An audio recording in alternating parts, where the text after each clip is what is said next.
اعوذ باللہ من الشیطان الرجیم، بسم اللہ الرحمن الرحیم۔ السلام علیکم۔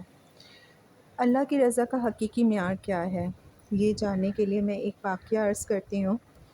ایک شخص اللہ کا فرما بردار ہے اور دوسرا اللہ کا نافرمان ہے۔ دونوں مچھلی کا شکار کرنے جاتے ہیں۔ ایک اپنے بتوں کا نام لیتا ہے اور جال پھینکتا ہے، اس کے جال میں مچھلیاں آتی ہیں۔ دوسرا اللہ کا نام لیتا ہے اور جال پھینکتا ہے اور اس کے جال میں کچھ نہیں آتا۔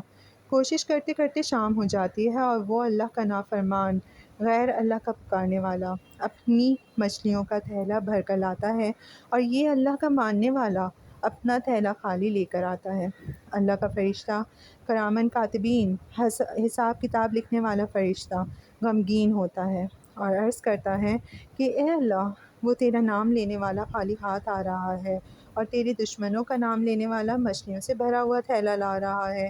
اس پر اللہ رب العزت فرشتے کو ان دونوں کا آخرت میں ٹھکانہ دکھاتے ہوئے کہتے ہیں کہ دیکھ، جو مچھلیاں بھر کے لا رہا ہے اس کا ٹھکانہ جہنم ہے۔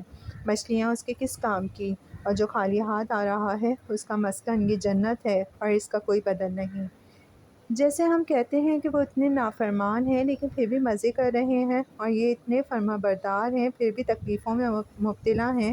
ارے اللہ کے یہاں مقبولیت اور پسندیدگی کا معیار کچھ اور ہے، وہ حکیم ذات ہے۔ سبحان اللہ۔